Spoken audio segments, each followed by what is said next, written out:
Ma femme m'a envoyé par erreur la boîte à goûter de ma fille.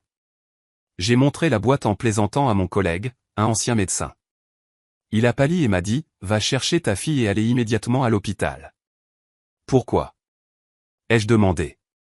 Je ne peux pas t'expliquer maintenant, c'est horrible. Fais ce que je dis ou ta fille ne survivra pas, ce que j'ai découvert à l'hôpital m'a laissé sans voix.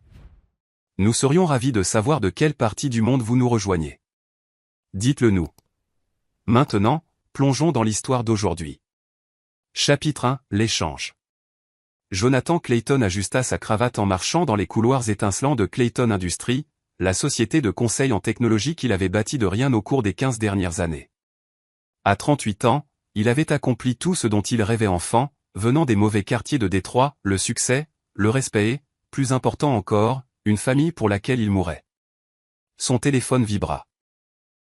Un SMS de sa femme, Christy. Oups. J'ai pris ta mallette par erreur. La boîte à lunch d'Emma est dans ta voiture.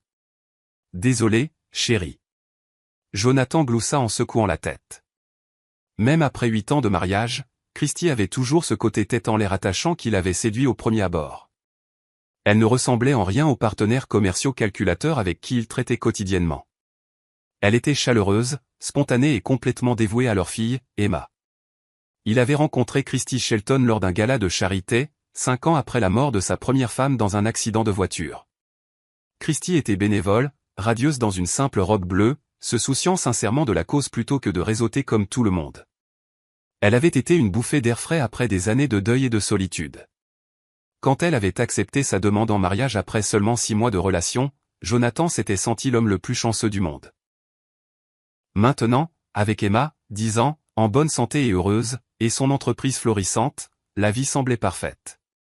Parfois trop parfaite. Jonathan avait appris très tôt que les bonnes choses ne duraient pas éternellement, mais il repoussait ses pensées. C'était différent. C'était sa famille. Monsieur Clayton, son assistante frappa à la porte de son bureau. Votre rendez-vous de 11 heures est là. Faites-les entrer, Marie. Jonathan sortit la boîte à lunch rose vive d'Emma de sa mallette, souriant aux autocollants de licorne qu'elle avait collés partout. Il la déposerait à son école après le déjeuner. Sa réunion avec Kenneth Lynch devait être une routine, pour discuter des systèmes de sécurité du nouveau cabinet privé de Kenneth. Kenneth avait été l'un des meilleurs chirurgiens traumatologues de la ville avant qu'un procès pour faute professionnelle ne le force à prendre une retraite anticipée. Maintenant, il lançait un service médical de conciergerie pour des clients fortunés, le genre de personnes qui valorisaient la discrétion par-dessus tout. Jonathan, Kenneth entra avec sa poignée de main ferme caractéristique. À 52 ans, il portait toujours en lui la confiance d'un homme qui avait sauvé des milliers de vies. Content de te voir. Comment va la famille? Je ne peux pas me plaindre. Emma grandit comme une mauvaise herbe. Et Christy parle encore de redécorer la cuisine. Jonathan désigna la boîte à lunch sur son bureau. En parlant d'Emma, Christy a accidentellement mis ça dans ma mallette ce matin. L'expression de Kenneth changea instantanément. Son visage devint blême alors qu'il fixait la boîte à lunch, ses mains tremblant légèrement. La transformation fut si spectaculaire que Jonathan sentit un frisson lui parcourir l'échine. Kenneth, qu'est-ce qui ne va pas? Kenneth s'approcha du bureau, sa formation médicale reprenant le dessus alors qu'il examinait la boîte à lunch sans la toucher. Jonathan, je veux que tu m'écoutes très attentivement. Ne laisse personne d'autre toucher ça. Ne l'ouvre pas. Nous devons aller chercher Emma et nous rendre à l'hôpital immédiatement. De quoi tu parles? C'est juste une boîte à lunch. Je ne peux pas tout expliquer maintenant, mais la vie de ta fille est peut-être en danger. Ce résidu autour de la fermeture est clair. J'ai déjà vu ça. Ce n'est pas de la nourriture. Fais-moi confiance, Jonathan. J'ai peut-être perdu ma licence, mais je n'ai pas perdu ma capacité à reconnaître un poison. Le mot frappa Jonathan comme un coup de poing. Du poison? C'est impossible. Christy a préparé ce déjeuner ce matin. Elle ne ferait jamais. Je n'accuse personne pour l'instant, l'interrompit Kenneth, sa voix urgente mais professionnelle. Mais ce résidu cristallin blanc, il est compatible avec des composés d'arsenic. Un poison à l'ancienne, sans goût, sans odeur lorsqu'il est bien préparé. Si quelqu'un en a administré de petites doses au fil du temps. L'esprit de Jonathan s'emballa. Emma avait été fatiguée ces derniers temps, se plaignant de maux de ventre. Christy l'avait emmenée voir 3 médecins différents, qui avaient tous dit que c'était juste une phase de croissance ou le stress de l'école. Et si ce n'était pas le cas? On appelle la police, dit Jonathan en attrapant son téléphone. Pas encore. Kenneth lui saisit le poignet. Si j'ai raison sur ce que je vois, cela dure depuis des mois, peut-être plus longtemps. La personne qui fait ça est intelligente, patiente, et a un accès régulier à Emma. Nous avons besoin de preuves, et nous devons d'abord mettre Emma en sécurité. Un faux pas et il pourrait passer à la vitesse supérieure. Jonathan sentit son monde basculer. Tout ce qu'il pensait savoir, tout ce en quoi il avait confiance, semblait soudain incertain. Mais Kenneth avait raison sur un point. La sécurité d'Emma passait avant tout. Qu'est-ce qu'on fait? On va à l'hôpital. J'ai un ami en toxicologie qui me doit une faveur. On fait des analyses de sang à Emma. On fait analyser cette boîte à lunch correctement. Une fois que nous saurons exactement à quoi nous avons affaire, nous planifierons notre prochain coup. Jonathan attrapa ses clés, son esprit passant déjà en mode stratégique et concentré qui avait fait son succès en affaires. Mais il ne s'agissait pas de marge bénéficiaire ou de part de marché. Il s'agissait de la vie de sa fille. Alors qu'il se dirigeait vers l'ascenseur, Jonathan ne pouvait se défaire du sentiment que sa vie parfaite était sur le point de voler en éclats. Et quelque part au fond de son esprit, un terrible soupçon commençait à naître. Un soupçon qu'il n'était pas encore prêt à affronter. Chapitre 2, le diagnostic. Emma Clayton était assise sur le lit d'hôpital, balançant ses jambes et bavardant avec enthousiasme à propos des machine calls des urgences. À 10 ans, elle possédait l'esprit vif et la curiosité de Jonathan, mais n'avait heureusement pas hérité de sa tendance à s'inquiéter de tout. Pour elle, c'était une aventure. « Papa, pourquoi es-tu venu me chercher à l'école ?» Madame Peterson a dit qu'il y avait une urgence familiale, mais tout le monde a l'air d'aller bien. Les yeux brillants d'Emma passaient de Jonathan à Kenneth, qui parlait à voix basse avec le docteur Lynette Levy, la chef du service de toxicologie de l'hôpital. Jonathan força un sourire, passant ses doigts dans les cheveux sombres d'Emma. « Je voulais juste m'assurer que tu te sentais bien, ma chérie. Tu as été fatiguée ces derniers temps, tu te souviens? Parfois, papa s'inquiète trop. C'est ce que maman dit toujours, gloussa Emma. Elle dit que tu m'envelopperais dans du papier bulle si tu le pouvais. » Le commentaire innocent frappa Jonathan comme un poignard. Christy, sa femme aimante et dévouée, qui s'agitait constamment pour Emma, l'emmenait à chaque rendez-vous chez le médecin, préparait ses repas avec un soin obsessionnel. La même femme qui avait préparé la boîte à lunch que Kenneth croyait contenir du poison. Le docteur Levy s'approcha avec un presse-papier et un sourire doux. C'était une femme d'une 40aine d'années avec des yeux bienveillants et l'attitude de quelqu'un habitué à annoncer des nouvelles difficiles. « Emma, nous allons faire quelques tests rapides, d'accord? C'est comme quand tu donnes ton sang à la collecte de l'école, mais en encore plus facile. » Alors que le personnel médical s'affairait efficacement autour de sa fille, le téléphone de Jonathan vibra. Un autre SMS de Christy. « Comment s'est passée ta réunion avec Kenneth? Prends du lait en rentrant. Les céréales préférées d'Emma pour demain. Un verre de lait. » La normalité désinvolte du message donna la nausée à Jonathan. Soit sa femme était une innocente vaquant à ses occupations quotidiennes, soit elle était une sociopathe capable d'empoisonner leur fille tout en textant à propos des céréales du petit déjeuner. Kenneth revint de sa conversation avec le docteur Levy, l'air sombre.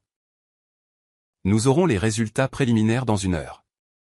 Je leur ai aussi demandé de tester le contenu de la boîte à lunch.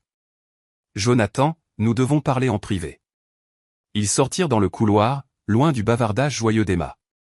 La formation médicale de Kenneth était évidente dans sa façon de transmettre l'information, clinique, précise, mais non sans compassion.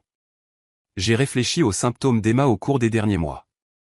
La fatigue, les problèmes d'estomac, les nausées intermittentes que les médecins ne pouvaient pas expliquer. Si quelqu'un a administré de petites doses d'arsenic au fil du temps, cela provoquerait un empoisonnement chronique à l'arsenic. Les symptômes seraient subtils au début, facilement confondus avec des maladies infantiles ou du stress. Mais pourquoi? La voix de Jonathan était à peine un murmure. Pourquoi quelqu'un voudrait-il faire du mal à Emma? C'est juste une enfant. C'est ce que nous devons découvrir. Mais Jonathan, je dois te poser des questions difficiles. Qui a un accès régulier à la nourriture d'Emma? Qui prépare ses repas? Christy s'occupe de la plupart de la cuisine, mais elle aime Emma comme sa propre fille. Elles sont incroyablement proches. Même en prononçant ces mots, Jonathan réalisa à quel point il sonnait naïf. Il était un homme qui avait bâti sa carrière en analysant des données, en repérant des schémas que d'autres manquaient. Pourtant, il avait été aveugle à ce qui se passait peut-être dans sa propre maison. Et les assurances vie, les arrangements financiers? Si quelque chose arrivait à Emma ou à toi. Le sang de Jonathan se glaça. Emma est ma seule héritière. Si quelque chose m'arrive, l'entreprise, la maison, tout. Christy serait la tutrice de la succession jusqu'à ce qu'Emma ait 18 ans. Mais... Il s'interrompit alors que les implications le frappaient. Mais si Emma mourait avant d'atteindre sa majorité, qui hériterait? Christy, le mot sortit comme une confession. En tant que ma femme, elle hériterait de tout si Emma n'était pas en vie pour le réclamer. Kenneth hocha sombrement la tête. On parle de millions, n'est-ce pas? Plus près de 20 millions entre la valorisation de l'entreprise et les actifs. Jonathan se sentit mal. Mais Kenneth, tu ne comprends pas, Christy n'est pas une croqueuse de diamants. Elle a signé un contrat de mariage qui ne lui donne presque rien si nous divorçons. Et elle a été la belle-mère parfaite pour Emma. Elle était là pour chaque genou écorché, chaque pièce de théâtre de l'école, chaque cauchemar. La belle-mère parfaite, répéta Kenneth, songeur. Jonathan, au cours de mes années en tant que chirurgien traumatologue, j'ai appris que les personnes les plus dangereuses sont souvent celles qui semblent les plus attentionnées. Elles savent comment manipuler la confiance, comment être au-dessus de tout soupçon. Le docteur Lévy s'approcha avec une tablette à la main, son expression confirmant les pires craintes de Jonathan. Monsieur Clayton, je crains que nous ayons des résultats préoccupants. Le sang d'Emma montre des niveaux élevés d'arsenic, compatibles avec une exposition chronique. Les niveaux ne mettent pas sa vie en danger immédiatement, mais ils indiquent une ingestion régulière sur plusieurs mois. Le couloir sembla tourner autour de Jonathan. Sa famille parfaite, sa vie magnifique. Tout était construit sur un mensonge. Quelque part dans sa maison, quelqu'un en qui il avait confiance assassinait lentement sa fille. Le contenu de la boîte à lunch a également été testé positif au composé d'arsenic, mélangé à ce qui semble être des biscuits faits maison, poursuivit le docteur Lévy. Nous devrons le signaler aux autorités et garder Emma en observation. Non, le mot sortit plus durement que Jonathan ne l'avait voulu. Docteur, j'apprécie votre préoccupation, mais j'ai besoin de temps pour gérer cela correctement. La sécurité d'Emma est ma priorité, mais si nous impliquons la police maintenant sans preuve solide, nous risquons d'alerter la personne qui fait ça. Kenneth posa une main sur l'épaule de Jonathan. Il a raison, Lynette. Si c'est un cas domestique et que l'auteur est effrayé, il pourrait passer à la vitesse supérieure ou disparaître. Nous devons être stratégiques. Le docteur Lévy parut mal à l'aise, mais hocha la tête. Je peux garder Emma en observation sous le prétexte d'enquêter sur sa fatigue chronique. Cela vous donne peut-être 48 heures avant que je sois légalement tenu d'impliquer les services de protection de l'enfance. 48 heures pour prouver que sa femme essayait de tuer sa fille. 48 heures pour protéger Emma tout en rassemblant des preuves qui pourraient envoyer Christy en prison pour tentative de meurtre. Alors que Jonathan regardait par la fenêtre Emma, qui coloriait maintenant dans un livre de coloriage de l'hôpital en fredonnant doucement, il sentit quelque chose de froid et de déterminé s'installer dans sa poitrine. Le mari épairément était toujours là. Mais en dessous, l'homme d'affaires impitoyable qui s'était extirpé de la pauvreté se réveillait. Christy avait fait une erreur fatale. Elle avait menacé sa fille, et Jonathan Clayton ne perdait jamais quand quelque chose comptait vraiment. Chapitre 3, l'enquête commence. Jonathan était assis dans sa BMW devant l'école d'Emma, regardant d'autres parents venir chercher leurs enfants. Des parents normaux avec des problèmes normaux, les batailles pour les devoirs, les entraînements de foot, quoi préparer pour le dîner. Il enviait leur ignorance bienheureuse. Son téléphone affichait 3 appels manqués de Christy et une série de SMS de plus en plus inquiets. Où êtes-vous? Emma n'est pas à l'école.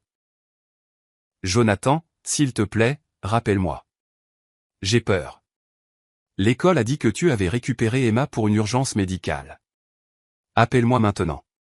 Il devrait bientôt lui faire face. Mais d'abord, il devait comprendre à quoi il avait affaire. Kenneth avait eu raison d'être stratégique. Si Christy était coupable, elle était assez intelligente pour avoir soigneusement couvert ses traces. Il avait besoin de preuves, pas de soupçons. Son téléphone sonna. Kenneth, je suis à mon ancien hôpital, je fais passer les analyses de sang par des tests supplémentaires, dit Kenneth sans préambule. Jonathan, c'est pire que nous le pensions. Les niveaux d'arsenic suggèrent une administration sur au moins 6 mois, peut-être plus. Ce n'est pas impulsif. C'est un meurtre planifié, méthodique. 6 mois. La prise de Jonathan se resserra sur le volant. Il y a 6 mois, c'est quand Christy avait suggéré d'augmenter la police d'assurance vie d'Emma. Juste pour être sûr, avait-elle dit, étant donné tes antécédents familiaux de maladie cardiaque. Il y a autre chose. J'ai demandé à un ami du bureau du médecin légiste de sortir quelques dossiers. Tu te souviens du premier mari de Christy? Le sang de Jonathan se glaça. Elle m'a dit qu'il était mort d'une crise cardiaque. Elle était veuve quand nous nous sommes rencontrés. Gerald Shelton, 34 ans, mort d'un arrêt cardiaque soudain. Mais voici la partie intéressante. Un arrêt cardiaque peut être provoqué par un empoisonnement à l'arsenic s'il est administré à des doses plus importantes. Les symptômes imitent une insuffisance cardiaque. Les pièces du puzzle s'assemblaient avec une clarté horrifiante. Elle a déjà fait ça avant. C'est encore pire. Gerald avait une police d'assurance vie substantielle. Christy a touché $200 000 après sa mort. Aucune autopsie n'a été pratiquée car il avait consulté un cardiologue pour des douleurs thoraciques dans les semaines précédant sa mort. Jonathan ferma les yeux, se souvenant comment Christy lui avait raconté en larmes la mort soudaine de son premier mari, à quel point elle avait été jeune et effrayée. Il l'avait serrée dans ses bras pendant qu'elle pleurait, lui avait promis qu'elle n'aurait plus jamais à affronter la perte seule. « J'ai été un tel imbécile, murmura-t-il. Non, tu as été un mari et un père aimant. Elle est douée pour ça, Jonathan. Elle a probablement perfectionné sa technique pendant des années, mais elle a fait une erreur avec Emma. L'empoisonnement à l'arsenic chez les enfants se présente différemment que chez les adultes. Les symptômes étaient plus difficiles à masquer. Le téléphone de Jonathan vibra. Un appel entrant de Christy. Il le refusa, son esprit parcourant les implications. Kenneth, si elle empoisonne Emma depuis 6 mois, pourquoi accélérer? Peut-être qu'elle s'impatiente. Peut-être qu'elle a peur de se faire prendre. Ou peut-être qu'elle prévoit de s'en prendre à toi ensuite et qu'elle a besoin qu'Emma ne soit plus là. Cette pensée glaça le sang de Jonathan. Combien de nuits Christy lui avait-elle apporté du café au lit? Combien de repas faits maison l'avait-il complimenté? Combien de fois avait-il remercié Dieu d'avoir mis une femme si attentionnée dans sa vie et celle d'Emma? Je dois rentrer à la maison, dit Jonathan. Jouer le rôle du mari et du père inquiet. Mais d'abord, j'ai besoin que tu m'aides pour quelque chose. N'importe quoi. Je veux du matériel de surveillance, des caméras, des dispositifs d'enregistrement. J'ai besoin de documenter tout ce qu'elle fait à partir de maintenant, et j'en ai besoin ce soir. Jonathan, c'est risqué. Si elle trouve le matériel? Elle ne le trouvera pas. J'installe des systèmes de sécurité depuis 15 ans. Je sais comment cacher des caméras. Mais j'ai besoin de plus que ça. J'ai besoin de comprendre tout son plan. 20 minutes plus tard, Jonathan franchit la porte d'entrée de sa maison de banlieue, un monument à tout ce qu'il avait travaillé à construire. Les parquets que Christy avait insisté pour avoir, l'îlot de cuisine où elle préparait les repas familiaux, les photos de famille qui bordaient le couloir. Tout cela ressemblait à un décor de théâtre pour une performance élaborée. Jonathan, Dieu merci. Christy se précipita vers lui, des larmes coulant sur son visage. À 32 ans, elle était toujours belle, de la manière qui avait d'abord attiré son attention. Cheveux blonds, yeux bleus vifs, le genre de beauté saine qui criait la confiance. Où est Emma? Qu'est-ce qui s'est passé? L'école n'a rien voulu me dire. Sa performance était impeccable. Si Jonathan n'avait pas vu les résultats des analyses de sang lui-même, il aurait pu croire que sa panique était authentique. Elle va bien, dit-il prudemment, observant son visage pour tout indice. Juste quelques tests de routine que le docteur Matthews voulait faire. Elle reste en observation pour la nuit. En observation pourquoi? Les yeux de Christy s'écarquillèrent. Jonathan, tu me fais peur. Emma est malade? C'est grave? Il pense que c'est peut-être une carence en vitamines qui cause sa fatigue. Rien de grave, mais ils veulent faire un bilan complet. Le mensonge vint facilement, aiguisé par des années de négociations où en révéler trop signifiait perdre l'avantage. Le soulagement inonda le visage de Christy, suivi rapidement par ce qui semblait être une véritable préoccupation maternelle. Une carence en vitamines? Mais j'ai été si prudente avec son alimentation. Je lui donne des compléments tous les matins au petit déjeuner. Des compléments. Jonathan nota ce détail. Le médecin a dit que parfois les enfants n'absorbent pas correctement les vitamines. Ce n'est pas ta faute, chérie. Christy se jeta dans ses bras, et Jonathan dut résister à l'envie de se dégager. Son parfum familier, la douceur de ses cheveux contre sa joue. Tout ce qui le réconfortait autrefois ressemblait maintenant à un piège. J'avais si peur qu'il lui soit arrivé quelque chose, murmura Christy. Je ne peux pas imaginer la vie sans Emma. Elle est tout pour moi. Les mots étaient parfaits, exactement ce qu'une belle-mère aimante dirait. Mais Jonathan les entendait différemment maintenant, non pas comme des expressions d'amour, mais comme des mensonges conçus pour maintenir sa couverture. Cette nuit-là, après que Christy se soit couchée tôt avec une migraine de stress, Jonathan travailla méthodiquement dans la maison. De minuscules caméras furent placées dans des cadres photos, des dispositifs d'enregistrement dans les bouches d'aération, des détecteurs de mouvement dans les zones où Christy préparait la nourriture. Au matin, chaque pièce serait sous surveillance. Il garda la chambre d'Emma pour la fin. Debout à l'entrée, regardant le lit où sa fille devrait dormir en toute sécurité, Jonathan sentit une rage comme il n'en avait jamais éprouvé. Christy ne l'avait pas seulement trahi. Elle avait menacé la seule chose dans sa vie qui comptait plus que de respirer. Alors qu'il installait la dernière caméra derrière la bibliothèque d'Emma, Jonathan fit une promesse silencieuse à sa fille. Christy pensait avoir affaire à un veuf éploré, désespéré de compagnie et facilement manipulable. Elle n'avait aucune idée qu'elle avait choisi de s'en prendre à quelqu'un qui s'était battu pour sortir de la pauvreté par pure détermination et pensée stratégique. Le rôle du mari aimant continuerait jusqu'à ce qu'il ait suffisamment de preuves pour la détruire complètement. Mais en dessous, Jonathan Clayton se préparait à la guerre. Chapitre 4, la collecte de preuves. Le lendemain matin, Jonathan était assis en face de Christy à leur table de petit déjeuner, étudiant la femme avec qui il avait partagé un lit pendant 8 ans. Elle accomplissait sa routine matinale avec une efficacité bien rodée. Le café qui infuse, les œufs qui grésillent, le pain qui grille à la perfection. Le tableau de la tranquillité domestique.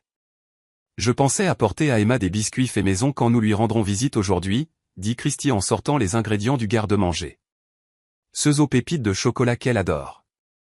Jonathan faillit s'étouffer avec son café. Les mêmes biscuits qui avaient été testés positifs à l'arsenic. C'est gentil de ta part, réussit-il à dire. Mais l'hôpital a des règles assez strictes concernant la nourriture extérieure. Quelque chose à propos des allergies et de la contamination. Oh. La main de Christy se figea sur la boîte de farine pendant une fraction de seconde. Bien sûr, j'aurais dû y penser. La micro-expression fut si brève que Jonathan aurait pu la manquer s'il n'avait pas observé attentivement. Déception. Frustration. Le regard de quelqu'un dont le plan venait d'être contrecarré. Peut-être pourrions-nous nous arrêter à la boutique de cadeaux à la place, suggéra Jonathan. Lui prendre des magazines ou un animal en peluche. Le sourire de Christy revint instantanément. Idée parfaite. Tu sais à quel point elle aime ces stupides jouets de licorne. Après le petit déjeuner, Jonathan embrassa Christy et se dirigea vers le bureau, la laissant à sa routine quotidienne. Mais au lieu d'aller à Clayton Industries, il conduisit jusqu'à un parking à 6 pâtés de maison de là, où Kenneth l'attendait avec un ordinateur portable et du matériel de surveillance. Les caméras sont actives, dit Jonathan en s'installant sur le siège passager de la berline de Kenneth. Nous devrions pouvoir surveiller tout ce qu'elle fait. Kenneth afficha le flux de surveillance sur son ordinateur portable. Plusieurs écrans montraient différents angles de la maison des Clayton, cuisine, salon, chambre d'Emma, même le garage. Ça me semble mal. Espionner sa propre femme. Ce n'est pas ma femme, dit Jonathan d'un air sombre. C'est une prédatrice qui a vécu dans ma maison, dormi dans mon lit et assassiné lentement ma fille. Les sentiments que j'avais pour la femme que je pensais qu'elle était sont morts hier. Sur l'écran, ils regardèrent Christy se déplacer dans la maison, rangeant avec une précision mécanique. Rien d'inhabituel jusqu'à ce qu'elle entre dans la chambre d'Emma et s'assoie sur le lit, tenant l'un des animaux en peluche d'Emma. Regarde son visage, murmura Kenneth. L'expression de Christy avait complètement changé. Fini le sourire maternel chaleureux qu'elle affichait toujours autour de Jonathan et Emma. À la place, il y avait quelque chose de froid, de calculateur. Elle regardait la pièce avec le détachement de quelqu'un qui évalue la valeur d'une propriété. Mon Dieu, souffla Jonathan. Elle n'aime pas du tout Emma. Tout ça n'est qu'une comédie. Les psychopathes sont d'excellents acteurs, dit Kenneth. Ils étudient les réponses émotionnelles normales et les imitent parfaitement. Mais quand ils pensent que personne ne regarde. Christy se leva et se dirigea vers la commode d'Emma, sortant des vêtements et les tenant comme pour vérifier les tailles. Puis elle ouvrit la boîte à bijoux d'Emma, un petit carrousel en bois qui jouait une version miniature de la lettre à Élise, et examina le contenu avec la même expression calculatrice. Elle fait l'inventaire. Réalisa Jonathan, comme si elle planifiait ce qu'elle allait faire des affaires d'Emma après. Son téléphone sonna, interrompant sa pensée. L'identifiant de l'appelant affichait l'inspecteur Stuart Ray, un contact avec qui il avait travaillé sur des questions de sécurité d'entreprise. Jonathan l'avait appelé plus tôt, demandant une consultation officieuse. Stuart, merci de me rappeler. Jonathan, j'ai reçu ton message disant que tu avais besoin de conseils sur une affaire familiale sensible. Peux-tu être plus précis sur le type d'aide dont tu as besoin? Jonathan jeta un coup d'œil à Kenneth, qui hocha la tête pour l'encourager. J'ai des raisons de croire que quelqu'un de proche de ma famille prévoit de faire du mal à ma fille. J'ai besoin de savoir quel type de preuve serait recevable au tribunal. Il y eut une pause. Jonathan, si tu as des menaces crédibles contre un mineur, tu dois le signaler immédiatement. Je peux avoir une voiture de patrouille chez toi en 10 minutes. C'est plus compliqué que ça. La personne que je soupçonne a été très prudente, très méthodique. Si nous agissons trop vite, nous n'aurons peut-être pas assez de preuves pour une condamnation. Parlons-nous de violence domestique? De maltraitance d'enfants? De tentative de meurtre, dit Jonathan doucement. Empoisonnement. Une autre pause. Plus longue cette fois. Bon sang, Jonathan. De qui parlons-nous ici? De ma femme. Le silence s'étira jusqu'à ce que Jonathan se demande si l'appel avait été coupé. Finalement, Stuart parla, sa voix soigneusement professionnelle. Jonathan, les accusations de meurtre conjugal sont graves. Extrêmement graves. Les normes de preuve sont élevées. Et si tu te trompes? Je ne me trompe pas. J'ai des analyses de sang montrant de l'arsenic dans le système de ma fille et des échantillons de nourriture testés positifs. Ce que je n'ai pas, c'est la preuve de qui l'administre.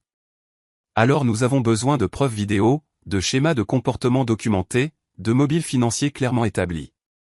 Et Jonathan, nous devons être absolument certains. De fausses accusations dans une affaire comme celle-ci peuvent détruire des vies. Et la surveillance? Si je peux la filmer en train de préparer de la nourriture empoisonnée.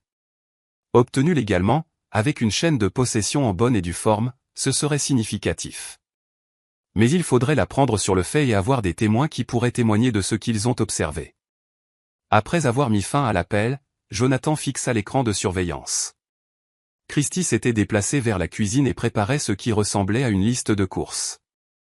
La normalité de la scène était surréaliste. Il faut qu'elle réessaie, dit soudain Jonathan, d'empoisonner la nourriture d'Emma. Kenneth parut alarmé. Jonathan, c'est incroyablement dangereux. Si quelque chose tourne mal. Emma ne rentrera pas à la maison tant que nous n'aurons pas de preuves solides.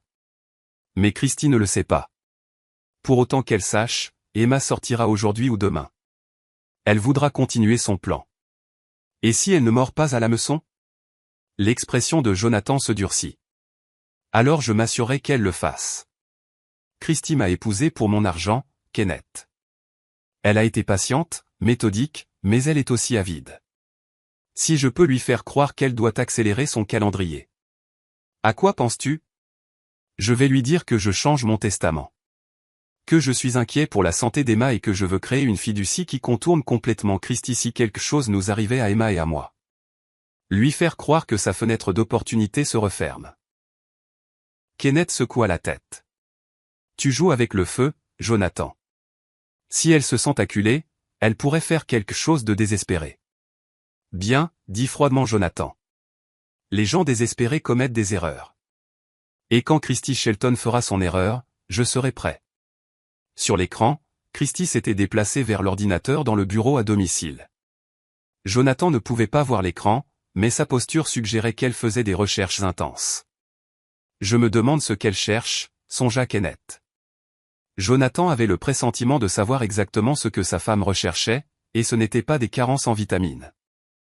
Chapitre 5, le piège étendu. Jonathan rentra à la maison ce soir-là avec un bouquet de fleurs et une histoire soigneusement construite. Il trouva Christy dans la cuisine en train de préparer ce qui semblait être un festin, la lasagne préférée d'Emma, du pain à l'ail et un gâteau au chocolat. « Qu'est-ce que c'est que tout ça ?» demanda-t-il en posant les fleurs sur le comptoir. Christy lui sourit. « Je me suis dit qu'on devrait avoir le repas préféré d'Emma prêt pour son retour demain. La pauvre doit être si effrayée dans cet hôpital. » L'inquiétude maternelle dans sa voix était parfaitement juste. Si Jonathan n'avait pas vu les images de surveillance de son calcul froid dans la chambre d'Emma, il aurait pu être ému par son dévouement apparent. « En fait, c'est de ça que je voulais te parler, » dit Jonathan en acceptant son baiser sur la joue. Les médecins veulent garder Emma quelques jours de plus. Ils sont préoccupés par certaines irrégularités dans ses analyses de sang. Le visage de Christy se décomposa d'inquiétude. Des irrégularités ? Quel genre d'irrégularité ? Jonathan, tu ne me dis pas tout, n'est-ce pas ? Ce n'est probablement rien de grave, mentit Jonathan avec aisance. Mais ça m'a fait réfléchir à notre avenir, à m'assurer qu'Emma est protégée quoi qu'il arrive. Il se dirigea vers le casier à vin et choisit une bouteille du chardonnay préféré de Christy, jouant le rôle du mari attentionné. J'ai appelé Gérard Spence aujourd'hui. Je veux mettre à jour mon testament. Christy devint très immobile. Le mettre à jour comment ? Eh bien, avec les problèmes de santé d'Emma, je veux m'assurer qu'il y a des dispositions en place si quelque chose lui arrivait avant qu'elle n'atteigne l'âge adulte. Jonathan observa attentivement le visage de sa femme en ouvrant le vin. Je pense à créer une fondation caritative. Si Emma ne survit pas pour hériter, l'argent ira à des hôpitaux pour enfants au lieu d'eux. Il laissa la phrase en suspens, feignant de se rattraper avant de dire quelque chose de blessant. Au lieu de moi, termina Christy, sa voix à peine un murmure. Christy, ce n'est pas ce que je voulais dire. Je veux juste m'assurer que la mémoire d'Emma est honorée si le pire arrive. Tu comprends, n'est-ce pas ? Le masque tomba un instant. Jonathan surprit un éclair de quelque chose de vicieux dans les yeux de sa femme avant qu'elle ne se ressaisisse. Bien sûr, je comprends. Emma doit toujours passer en premier. Mais Jonathan pouvait voir les rouages tourner derrière son sourire parfait. Il venait de menacer tout ce pour quoi elle avait travaillé pendant 6 mois. Si Emma mourait maintenant, Christy n'obtiendrait rien. Elle avait besoin qu'Emma reste en vie assez longtemps pour que Jonathan meure en premier. Ou elle devait accélérer considérablement son calendrier. « Quand rencontres-tu Gérard ?» demanda Christy nonchalamment en remuant la sauce pour la lasagne. « Demain après-midi. Je me suis dit que je signerais le testament mis à jour et que je rendrais visite à Emma ensuite. Peut-être que tu pourrais venir avec moi pour la voir. » Bien sûr. Elle me manque tellement. La voix de Christy était chargée d'une fausse émotion. Je veux juste qu'elle soit à la maison et en bonne santé. Cette nuit-là, Jonathan resta allongé dans son lit, écoutant la respiration de Christy, se demandant combien de nuits il avait dormi à côté d'une meurtrière sans le savoir. Quand il fut certain qu'elle dormait, il sortit discrètement de la chambre et vérifia son installation de surveillance. Kenneth s'était positionné dans une camionnette de l'autre côté de la rue, surveillant les flux et enregistrant tout. Jonathan lui envoya un SMS. Phase interminée. Elle a mordu à l'hameçon. La réponse fut immédiate. Jonathan, s'il te plaît, sois prudent. Et si elle essaie de t'empoisonner aussi ? Jonathan avait envisagé cette possibilité. Christy pourrait décider qu'il serait plus efficace de l'éliminer en premier plutôt que de continuer à tuer lentement Emma. Mais il comptait sur sa nature méthodique. Elle avait passé des mois à perfectionner l'empoisonnement d'Emma. Elle ne voudrait pas risquer une approche différente avec lui, à moins d'être désespérée. Le lendemain matin, Christy était inhabituellement attentive. Elle lui prépara son petit déjeuner préféré, l'embrassa 2 fois au revoir et lui rappela de transmettre son amour à Emma. La performance était impeccable, mais Jonathan remarqua qu'elle avait préparé un déjeuner supplémentaire, un thermos de soupe, au cas où Emma se sentirait d'attaque pour manger quelque chose de la maison. L'hôpital n'autorise vraiment pas la nourriture extérieure, lui rappela Jonathan. Je sais, mais peut-être que les infirmières feraient une exception. C'est juste de la soupe, et elle a si peu mangé ces derniers temps. Jonathan prit le thermos sans discuter, sachant qu'il serait testé dans l'heure. Si Christy l'avait empoisonné, il aurait la preuve dont il avait besoin. À l'hôpital, le docteur Lévy confirma ce que Jonathan soupçonnait. La soupe contient suffisamment d'arsenic pour causer de graves dommages, voire la mort si elle est consommée en entier. Elle n'est plus subtile. Elle passe à la vitesse supérieure parce que j'ai menacé de changer mon testament, expliqua Jonathan. Elle a besoin qu'Emma meure avant demain après-midi, sinon elle risque de tout perdre. Kenneth les rejoignit dans la salle de conférence, les hagards après une nuit de surveillance. Nous avons tout filmé, Jonathan. Elle préparant la soupe, ajoutant ce qui ressemblait à de la poudre d'une petite fiole. Même son expression pendant qu'elle le faisait. C'est un meurtre froid et calculé. Est-ce suffisant pour une arrestation, demanda le docteur Lévy. C'est suffisant pour des accusations, répondit Kenneth. Mais Jonathan, une fois que nous agirons, il n'y aura pas de retour en arrière. Es-tu sûr d'être prêt? Jonathan regarda par la fenêtre Emma, qui lisait dans son lit d'hôpital, ignorant complètement que sa belle-mère avait systématiquement tenté de la tuer pendant des mois. Sa fille avait l'air pâle et fatiguée, mais vivante. En sécurité. Je suis prêt depuis le moment où j'ai découvert ce qu'elle faisait à Emma, dit-il doucement. Mais je veux m'assurer qu'elle ne pourra plus jamais faire de mal à un autre enfant. Nous avons besoin qu'elle avoue, qu'elle admette ce qu'elle a fait à son premier mari aussi. Comment comptes-tu t'y prendre? Le sourire de Jonathan était froid et prédateur. En lui donnant exactement ce qu'elle pense vouloir. Il sortit son téléphone et composa le numéro de la maison. Christy répondit à la première sonnerie. Jonathan, comment va Emma? A-t-elle aimé la soupe? Christy, tu dois venir à l'hôpital immédiatement. Il s'est passé quelque chose. La panique inonda sa voix. Quoi? Qu'est-ce qui ne va pas? Est-ce qu'Emma va bien? Viens aussi vite que tu peux. Chambre 314 dans l'aile pédiatrique. Il raccrocha sans un mot de plus, sachant que Christy interpréterait son ton brusque comme de la dévastation. Elle penserait qu'Emma était morte, que son plan avait finalement fonctionné. Et quand elle arriverait à l'hôpital, s'attendant à consoler son mari en deuil, elle trouverait l'inspecteur Stuart l'attendant avec des menottes. Le piège était tendu. Il ne restait plus à Jonathan qu'à regarder sa femme y tomber. Chapitre 6, la confrontation. 37 minutes après l'appel de Jonathan, Christy fit irruption par les portes de l'hôpital, des larmes coulant sur son visage et le désespoir dans les yeux. Elle s'était habillée à la hâte, chaussures dépareillées, pull à l'envers. L'image d'une mère dévastée se précipitant au chevet de son enfant. Jonathan la regarda s'approcher depuis le bout du couloir, flanqué de l'inspecteur Ray et de Kenneth. Sa performance était digne d'un Oscar. La course chancelante, les sanglots étouffés, la façon dont elle serrait son sac à main comme une bouée de sauvetage. S'il n'avait pas su la vérité, il aurait pu croire qu'elle était sincèrement terrifiée pour le bien-être d'Emma. Jonathan. Christy l'atteignit et se jeta dans ses bras. Qu'est-ce qui s'est passé? S'il te plaît, dis-moi qu'Emma va bien. Dis-moi qu'elle va s'en sortir. Par-dessus son épaule, Jonathan croisa le regard de l'inspecteur Ray, qui hocha légèrement la tête. Tout était enregistré. Christy, dit Jonathan prudemment, nous devons parler. Je ne veux pas parler. Je veux voir Emma.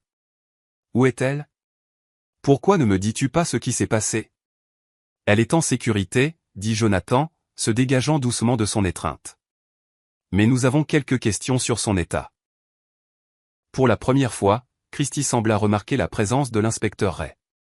Des questions? Je ne comprends pas. Qui est-ce? Inspecteur Stuart Ray, madame. J'aimerais vous parler de la maladie de votre fille. Belle-fille, corrigea automatiquement Christy, puis sembla réaliser comment cela sonnait. Je veux dire, Emma n'est pas ma fille biologique, mais je l'aime comme si elle l'était. Je ferais n'importe quoi pour cette petite fille. J'en suis sûr, dit sèchement l'inspecteur Ray. Madame Clayton, êtes-vous au courant qu'Emma souffre d'un empoisonnement à l'arsenic? Le visage de Christy devint si blême que, pendant un instant, Jonathan crut qu'elle allait s'évanouir. Mais sa réaction était fausse. Au lieu du choc ou de la confusion, il vit la peur et le calcul vaciller derrière ses yeux. Empoisonnement à l'arsenic? C'est impossible. Comment, où aurait-elle pu être exposée à de l'arsenic? C'est ce que nous essayons de déterminer. Répondit l'inspecteur Ray. Pouvez-vous penser à quelqu'un qui pourrait vouloir du mal à Emma? Quelqu'un ayant accès à sa nourriture ou à ses boissons? L'esprit de Christie tournait visiblement à plein régime. Non, bien sûr que non. Tout le monde aime Emma. C'est juste une petite fille. Ce doit être une sorte d'erreur. Jonathan s'avança. Christie, nous avons aussi testé la soupe que tu m'as envoyée ce matin. Elle contenait assez d'arsenic pour tuer un adulte, sans parler d'une enfant de 10 ans. Le silence qui suivit fut assourdissant. Le visage de Christie passa par une série d'expressions, choc, confusion, peine, trahison, comme si elle auditionnait différentes émotions pour voir laquelle fonctionnerait le mieux. C'est impossible, murmura-t-elle finalement. J'ai fait cette soupe moi-même à partir de rien. C'est impossible. À moins que quelqu'un n'y ait ajouté de l'arsenic après que vous l'ayez faite, suggéra l'inspecteur Ray. Les yeux de Christie s'illuminèrent. Oui, ça doit être ça. Quelqu'un a dû la trafiquer. Mais qui ferait une chose pareille? Kenneth prit la parole pour la première fois. Madame Clayton, un empoisonnement à l'arsenic ne se produit pas du jour au lendemain. Les niveaux dans le sang d'Emma suggèrent une exposition régulière sur plusieurs mois. Pouvez-vous penser à quelqu'un qui a eu accès à la nourriture d'Emma pendant si longtemps? Christie regarda autour d'elle sauvagement, comme si elle cherchait une issue. Je prépare la plupart des repas d'Emma, mais la femme de ménage de Jonathan vient 2 fois par semaine, et il y a la cafétéria de l'école, et... Christie, la voix de Jonathan coupa court à son babillage. Arrête. Quelque chose dans son ton la figea. Quand elle le regarda, elle dut voir la vérité dans ses yeux car toute son attitude changea. Le rôle de la mère affolée s'effaça, remplacé par quelque chose de plus dur et de plus calculateur. Tu sais, dit-elle doucement. Je sais que tu empoisonnes lentement ma fille depuis 6 mois. Je sais que tu as tué ton premier mari de la même manière. Je sais que tu m'as épousé pour mon argent et que tu prévoyais de nous assassiner, Emma et moi, pour tout hériter. Christie se redressa. Et pour la première fois depuis que Jonathan la connaissait, il vit son vrai visage. Froid, intelligent, totalement sans remords. Vous ne pouvez rien prouver de tout ça, dit-elle calmement. L'inspecteur Ray brandit son téléphone, qui avait enregistré toute la conversation. En fait, si. Nous avons une surveillance vidéo de vous préparant la soupe empoisonnée ce matin. Nous avons des dossiers financiers montrant vos recherches sur les actifs et les polices d'assurance de Jonathan, et nous avons des témoignages de médecins concernant la mort suspecte de votre premier mari. Gérald est mort d'une crise cardiaque. Il n'y a jamais eu de suggestion de crime. Il y en a une maintenant, intervint Kenneth. J'ai fait exhumer son corps hier. Les niveaux d'arsenic dans ses cheveux et sa moelle osseuse racontent une sacrée histoire. Madame Clayton, ou devrais-je vous appeler Madame Shelton? Je remarque que vous n'avez jamais légalement changé de nom. Pour la première fois, une véritable panique vacilla dans les yeux de Christie. Mais elle se ressaisit rapidement, se tournant vers Jonathan avec des larmes qui semblaient presque réelles. Jonathan, s'il te plaît. Tu dois me croire. J'aime Emma. Je t'aime. Je ne vous ferai jamais de mal. Tu as empoisonné notre fille, dit Jonathan d'un ton plat. Tu lui as donné des biscuits lacés d'arsenic et tu l'as regardée tomber de plus en plus malade chaque jour. Tu l'as tenue dans tes bras quand elle pleurait à cause des douleurs à l'estomac que tu lui causais. Ce n'est pas. Je n'ai pas. Tu as fait des recherches sur la toxicité de l'arsenic sur notre ordinateur familial. Tu as acheté de la poudre d'arsenic blanc en utilisant un faux nom et tu l'as fait livrer à une boîte postale.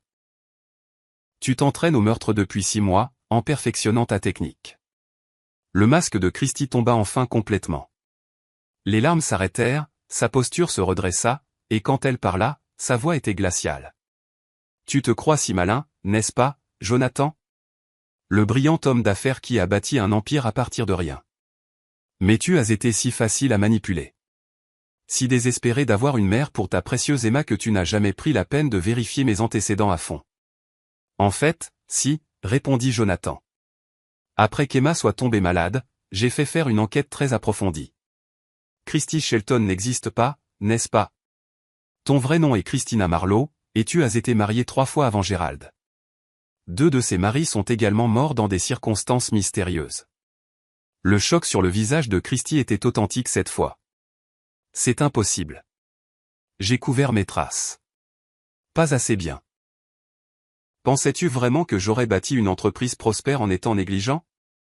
Je connais Robert Martinez à Phoenix, mort d'une crise cardiaque à 31 ans. Je connais David Kim à Seattle qui a eu une réaction allergique fatale à des fruits de mer auxquels il n'avait jamais été allergique auparavant. Je connais l'argent de l'assurance que tu as touché à chaque fois. L'inspecteur s'avança avec des menottes. Christina Marlowe, vous êtes en état d'arrestation pour tentative de meurtre, complot en vue de commettre un meurtre, et suspicion de meurtre dans les décès de Gerald Shelton, Robert Martinez et David Kim. Alors que les menottes se refermaient, Christina regarda Jonathan avec une haine non dissimulée. Tu n'as aucune idée de ce que tu as fait, siffla-t-elle. Emma ne sera jamais en sécurité. J'ai des amis, des relations. Ce n'est pas fini. Jonathan s'approcha, sa voix mortellement calme. Si, c'est fini. Et si quelqu'un que tu connais ne serait ce que regarde ma fille de travers, je le détruirai de la même manière que je t'ai détruite. Systématiquement, complètement, et sans pitié. Alors que l'inspecteur emmenait Christina, Jonathan sentit une main sur son épaule. Kenneth souriait sombrement.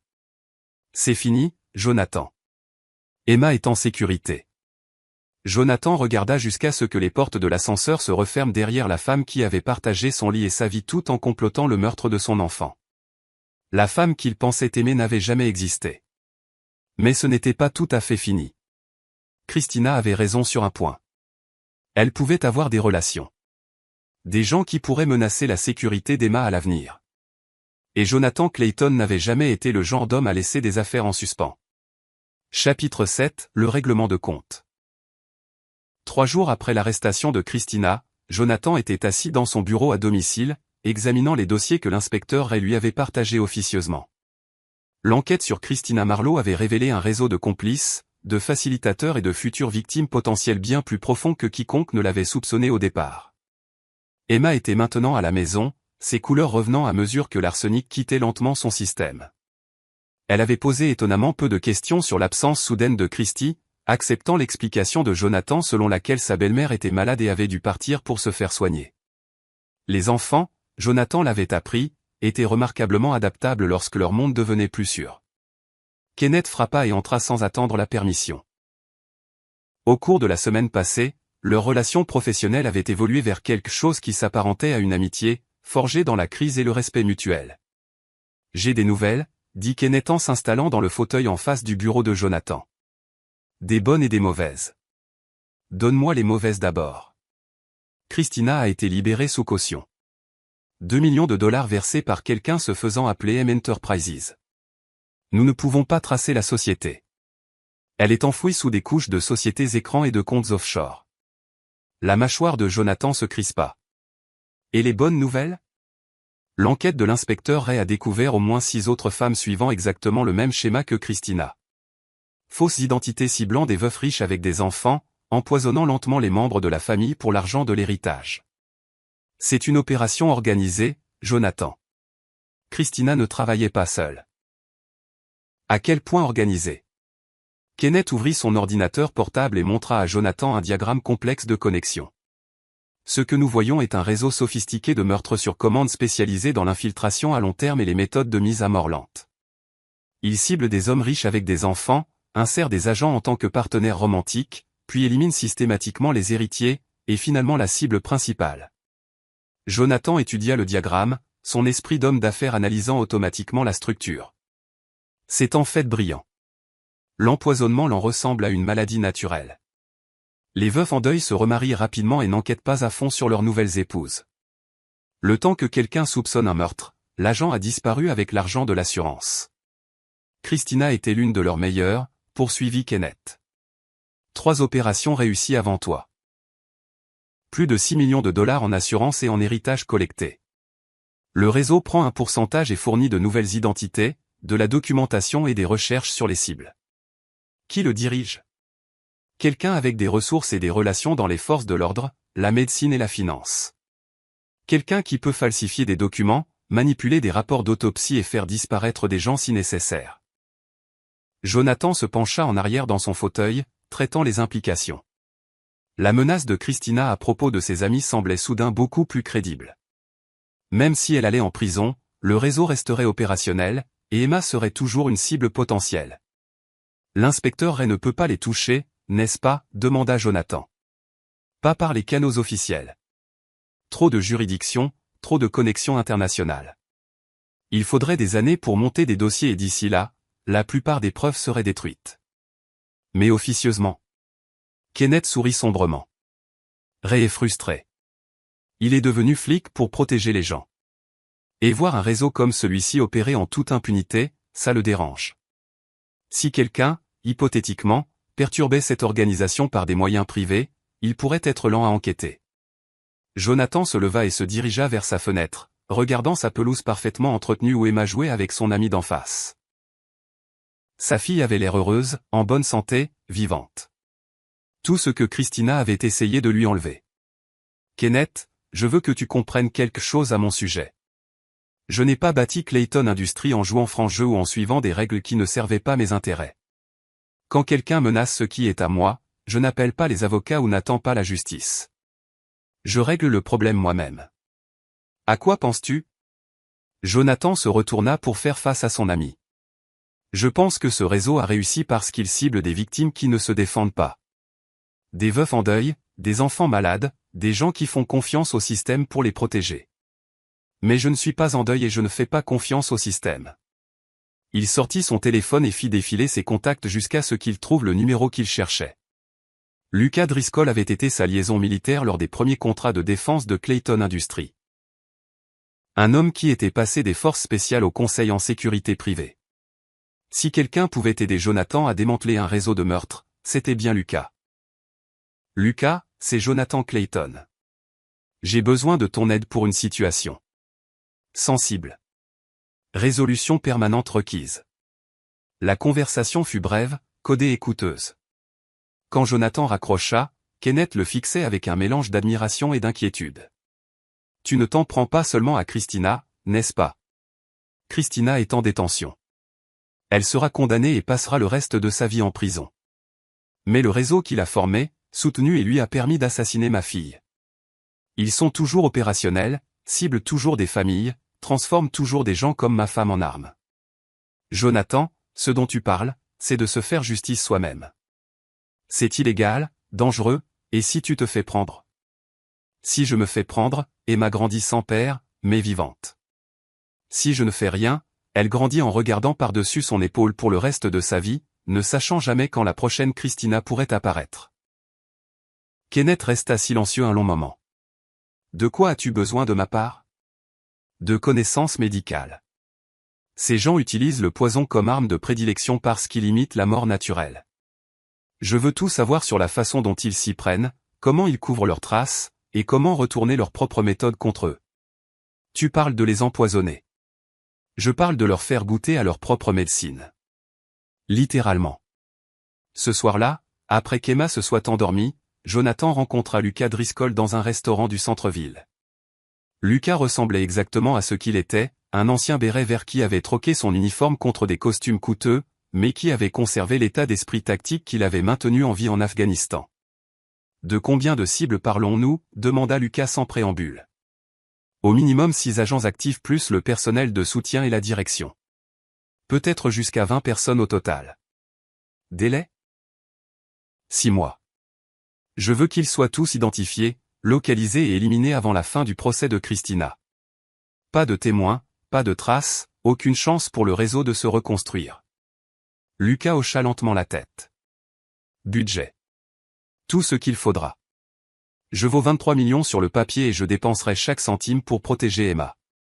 Tu comprends que c'est un aller simple, Jonathan. Une fois que nous nous engageons sur cette voie, il n'y a pas de protection juridique. Pas de retour en arrière. Si les autorités te relient à ce qui arrive à ces gens. Jonathan pensa au visage pâle d'Emma dans son lit d'hôpital, aux mois de douleur à l'estomac et de fatigue qu'elle avait enduré pendant que sa belle-mère l'assassinait lentement. Il pensa à Gerald Shelton, Robert Martinez, David Kim, et à toutes les autres victimes qui avaient totalement fait confiance à leur tueur. Je comprends parfaitement, dit-il. Quand est-ce qu'on commence? Lucas sourit, et ce n'était pas une expression agréable. On a déjà commencé. Je suis sur la piste du réseau de Christina depuis que l'inspecteur Ray a partagé les renseignements hier. 3 de leurs agents sont actuellement actifs. Un à Dallas, un à Phoenix, un à Miami. Tous les 3 sont en train de tuer lentement des enfants pour l'argent de l'héritage. Alors nous sauvons ces enfants d'abord. C'est exactement ce que je pensais. Considère ça comme un test sur le terrain pour l'opération plus large. Alors qu'il se serrait la main, Jonathan sentit une satisfaction froide s'installer dans sa poitrine. Le réseau avait commis une erreur fatale en choisissant Emma comme cible. Ils avaient réveillé quelque chose en Jonathan qu'il avait gardé enfoui depuis ses jours de lutte pour sortir de la pauvreté. La partie de lui qui ferait n'importe quoi, blesserait n'importe qui, franchirait n'importe quelle ligne pour protéger ce qui comptait le plus. Christina Marlowe et ses associés étaient sur le point d'apprendre que certaines victimes se défendent. Et quand Jonathan Clayton se battait, il se battait pour gagner. Chapitre 8, la chute du réseau. 6 semaines après l'arrestation de Christina, un curieux schéma commença à émerger à travers les États-Unis. À Dallas, une femme nommée Patricia Webb mourut subitement d'une apparente insuffisance cardiaque alors qu'elle rendait visite au fils de son riche petit ami à l'hôpital. À Phoenix, Maria Santos subit une réaction allergique fatale lors d'un dîner romantique avec son nouveau mari. À Miami, Jennifer Park s'effondra lors de la pièce de théâtre de l'école de sa belle-fille et fut déclarée morte à son arrivée aux urgences. Pour quiconque examinait les cas individuellement, ils semblaient être des morts tragiques mais sans particularité. Mais Jonathan Clayton, étudiant les rapports depuis son bureau à domicile, y voyait tout autre chose. La justice. Lucas Driscoll s'était avéré valoir chaque dollar que Jonathan le payait. Chaque opération avait été chirurgicale dans sa précision. Les cibles éliminées en utilisant leur propre méthode, leur mort paraissant assez naturelle pour éviter une enquête. Plus important encore, 3 enfants avaient été sauvés de mort lente et atroce aux mains de leurs soignants de confiance. Phase interminée, rapporta Lucas lors de leur réunion hebdomadaire. Les 3 agents actifs neutralisés. Les enfants qu'ils ciblaient se remettent sous surveillance médicale et leurs familles ont été discrètement averties de la menace à laquelle elles étaient confrontées. Et le réseau de soutien. C'est là que ça devient intéressant. Lucas ouvrit sa tablette, montrant un réseau de connexions qui avait mis des semaines à être démêlé. La piste de l'argent nous a menés à la direction. 3 personnes dirigeant toute l'opération depuis un complexe dans le Nevada. Jonathan étudia les profils que Lucas avait compilés. La dirigeante était une femme nommée Margaret Sinclair, une ancienne enquêtrice en assurance qui avait utilisé sa connaissance du secteur pour perfectionner le modèle du meurtre à but lucratif. Ses lieutenants étaient Brian Schneider, un chimiste qui fournissait les poisons, et Wallace Beck, un faussaire qui créait les fausses identités. Ils sont prudents, poursuivit Lucas. Emplacement isolé, sécurité sophistiquée, plusieurs voies d'évacuation. Mais ils ont une faiblesse. Laquelle ? Christina devait se manifester chaque semaine. Quand elle a disparu des radars, ils ont supposé qu'elle avait été arrêtée, mais pas compromise. Ils prévoient de l'extraire. Un sourire froid traversa le visage de Jonathan. Quand ? Demain soir. Transport de la prison du comté vers la détention fédérale. Ils ont arrangé un accident pendant le transfert. C'était l'opportunité que Jonathan attendait. Christina en liberté, loin de la protection du système juridique, entourée par les personnes mêmes qu'il avait formées à assassiner sa fille. Je veux être là, dit Jonathan. Jonathan, ce n'est pas comme ça que ça marche. Tu m'as engagé pour gérer les détails opérationnels pendant que tu maintiens un déni plausible. C'est personnel, Lucas. Christina n'a pas seulement essayé de tuer Emma. Elle a violé tout ce que je tenais pour sacré. La famille, la confiance, l'amour. J'ai besoin de la regarder dans les yeux quand son monde s'effondrera. Lucas resta silencieux un long moment. Si tu es là et que quelque chose tourne mal, si tu es identifié, alors j'en affronterai les conséquences. Mais je ne me cacherai pas derrière des mercenaires pour m'occuper de la femme qui a essayé d'assassiner mon enfant. Le lendemain soir, Jonathan se retrouva accroupi derrière une barrière de béton sur un tronçon désolé de l'autoroute, à 60 km de la ville. Lucas et son équipe étaient positionnés à des points stratégiques le long de la route, attendant le véhicule de transport qui n'atteindrait jamais sa destination. À 21h47, le fourgon pénitentiaire apparut, flanqué de 2 véhicules d'escorte. Jonathan observa à travers des jumelles à vision nocturne le convoi ralentir pour ce qui semblait être une voiture en panne bloquant la chaussée. Les automobilistes en détresse étaient en réalité l'équipe d'extraction de Margaret Sinclair, armée et prête à libérer leur agent capturé. Ce à quoi il ne s'attendait pas, c'était l'équipe de Lucas Driscoll positionnée derrière eux. La fusillade fut brève mais intense. Quand la fumée se dissipa, 5 membres de l'équipe d'extraction étaient morts, y compris Margaret Sinclair elle-même. Brian Schneider avait été capturé vivant mais blessé. Wallace Beck s'était enfui à pied dans le désert et ne survivrait pas à la nuit avec les hommes de Lucas à ses trousses. Christina sortit du fourgon pénitentiaire, menottée, les yeux écarquillés de choc en examinant le carnage. Ce n'était pas l'extraction en douceur qu'on lui avait promise. C'était un massacre. Christina, dit Jonathan en sortant de derrière son abri. Elle se tourna vers sa voix. Et pour la première fois depuis qu'il la connaissait, Jonathan vit une peur authentique dans ses yeux. Jonathan? Qu'est-ce que tu fais ici? Comment as-tu? Je t'ai dit un jour que si quelqu'un de ton entourage menaçait Emma, je le détruirais. Pensais-tu que je parlais au sens figuré? Christina regarda autour d'elle, effarée, les corps de ses associés, l'équipe de Lucas nettoyant méthodiquement les preuves, les restes calcinés des véhicules d'extraction. C'est toi qui as fait ça. Tu les as tous tués. Ils se sont tués eux-mêmes le jour où ils ont décidé de s'en prendre à des familles innocentes. Je n'ai fait qu'accélérer le processus. La police découvrira que c'était toi. Tu iras en prison et Emma grandira en sachant que son père est un meurtrier. Le rire de Jonathan était froid et totalement dépourvu d'humour. La police trouvera des preuves que le réseau de Margaret Sinclair s'est retourné contre lui-même. Les tueurs professionnels sont notoirement paranoïaques. Il n'est pas rare qu'ils s'éliminent les uns les autres pour de l'argent ou du territoire. Quant à Emma, elle grandira en sachant que son père l'a protégée des monstres. Le sang-froid de Christina craqua enfin complètement. Espèce de salaud bien pensant. Tu te crois meilleur que nous? Tu viens d'assassiner 6 personnes. J'ai éliminé 6 parasites qui gagnaient leur vie en détruisant des familles. Il y a une différence. Lucas s'approcha, tenant une petite fiole de liquide clair. Nous avons trouvé ça dans le véhicule de Sinclair. Composé d'arsenic de qualité médicale. La même formule que Christina a utilisée sur Emma. Une justice poétique. Jonathan prit la fiole, la pesant dans sa paume.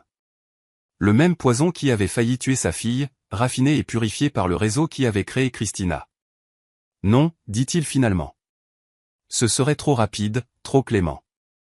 Christina va passer les 40 prochaines années dans une prison fédérale, en sachant que tous ceux en qui elle avait confiance sont morts et que l'empire qu'elle a aidé à construire a été complètement détruit. La mort serait une gentillesse qu'elle ne mérite pas.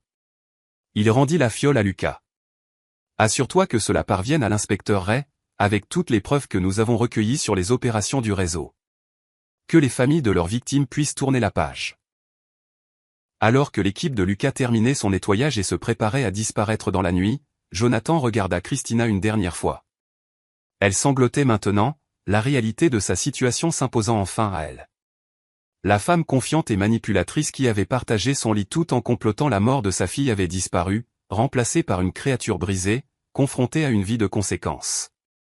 Au revoir, Christina, dit Jonathan doucement.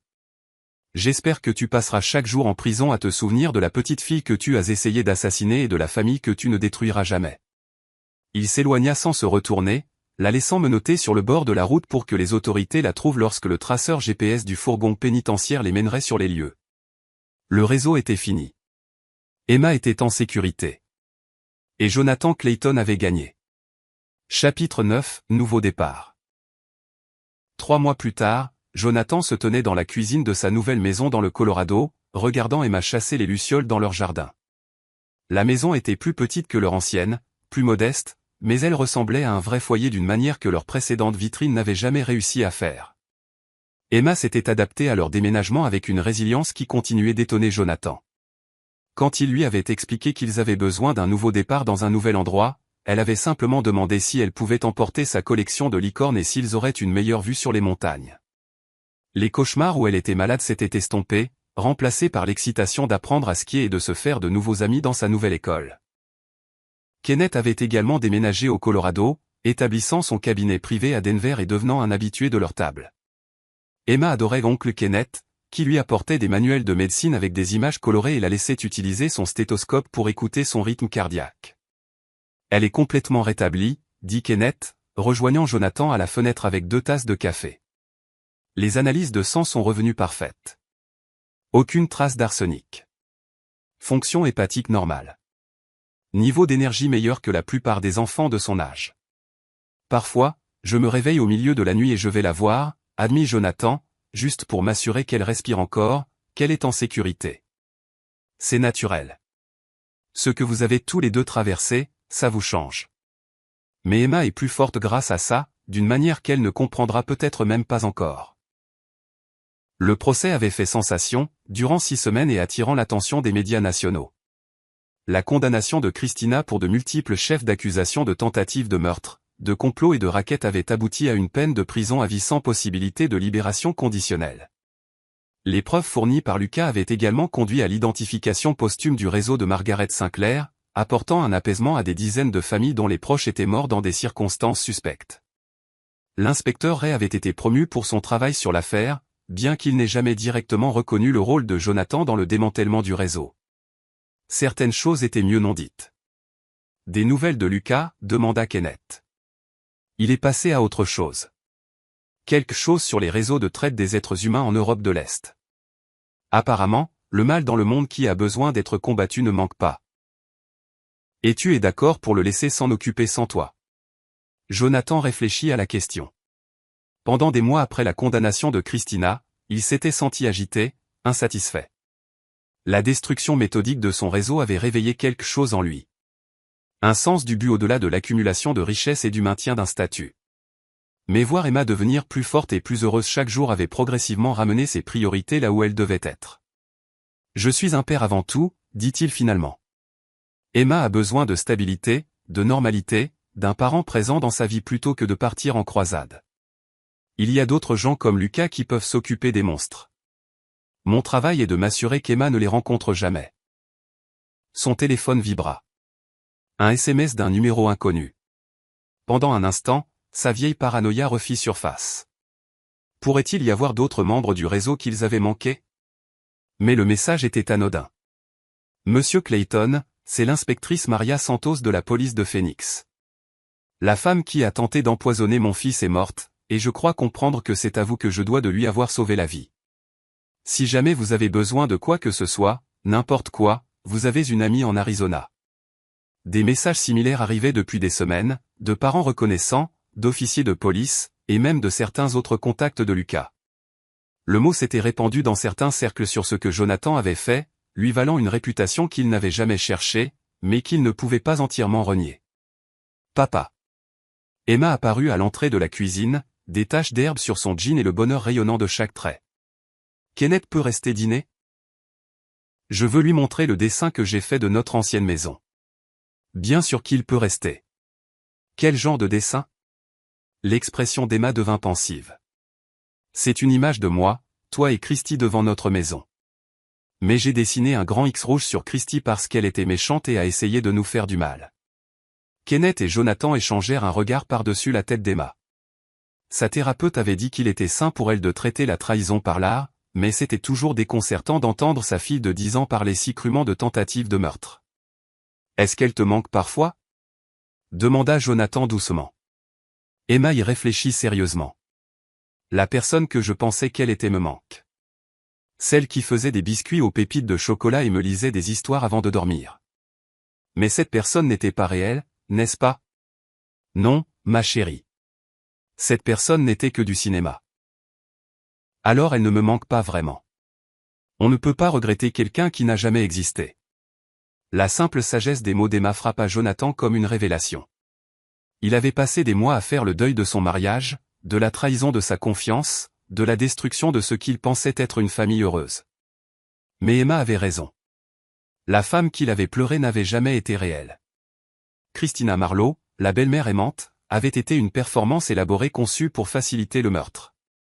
Ce qu'il avait perdu n'était pas l'amour. C'était une illusion. Ce qu'il avait gagné, c'était la vérité. Et la connaissance inébranlable qu'il ferait n'importe quoi pour protéger sa fille. Papa. La voix d'Emma le tira de ses pensées. Ça va? Jonathan s'agenouilla et serra sa fille dans ses bras, respirant l'odeur d'herbe et d'innocence qui représentait tout ce qu'il y avait de bon dans son monde. Je vais parfaitement bien, Em. Nous allons tous les deux parfaitement bien. Cette nuit-là, Après qu'Emma se soit couchée et que Kenneth soit retourné à son appartement à Denver, Jonathan s'assit sur son porche, regardant les étoiles qui étaient visibles ici d'une manière qu'elle ne l'avait jamais été en ville. Son téléphone affichait plusieurs appels manqués de journalistes essayant toujours d'obtenir des interviews sur l'affaire du réseau de la Veuve Noire, mais il avait cessé de répondre à leurs appels des semaines auparavant. L'histoire qu'ils voulaient raconter n'était pas celle qui importait. Ils étaient fascinés par les complots de meurtre, la conspiration, la chute spectaculaire d'une organisation criminelle. Mais la véritable histoire était plus simple. Un père avait protégé son enfant, quel qu'en soit le coût. Christina Marlowe passait ses jours dans une prison fédérale. Son réseau était détruit et Emma était en sécurité. Plus important encore, Emma était heureuse, en bonne santé, et grandissait en sachant qu'elle était aimée inconditionnellement. Au final, c'était la seule victoire qui comptait. Alors que Jonathan rentrait pour vérifier une dernière fois sa fille avant de se coucher, il réfléchit à tout ce qui avait changé depuis ce matin où Kenneth avait regardé avec horreur la boîte à lunch d'Emma. L'homme d'affaires naïf qui faisait entièrement confiance et aimait aveuglément avait disparu, remplacé par quelqu'un de plus dur et de plus vigilant. Mais en regardant Emma dormir paisiblement, entourée d'animaux en peluche et de dessins de leur nouvelle vie, Jonathan savait qu'il ne changerait rien. Le prix pour protéger sa fille avait été élevé. Son innocence, sa confiance, peut-être même son âme. Mais la vie d'Emma, l'avenir d'Emma, le bonheur d'Emma valait n'importe quel sacrifice. Les monstres étaient partis. La famille était en sécurité. Et Jonathan Clayton avait appris que parfois, le plus grand amour exige les actions les plus sombres. C'était une leçon qu'il espérait ne jamais avoir à appliquer de nouveau, mais une qu'il porterait pour le reste de sa vie. Quand quelqu'un menace votre famille, vous n'appelez pas la police, vous n'attendez pas la justice, et vous ne montrez aucune pitié. On gagne, tout simplement. C'est ici que notre histoire se termine. Partagez vos réflexions dans la section des commentaires. Merci de votre temps. Si cette histoire vous a plu, n'hésitez pas à vous abonner à cette chaîne. Cliquez sur la vidéo que vous voyez à l'écran et je vous dis à bientôt.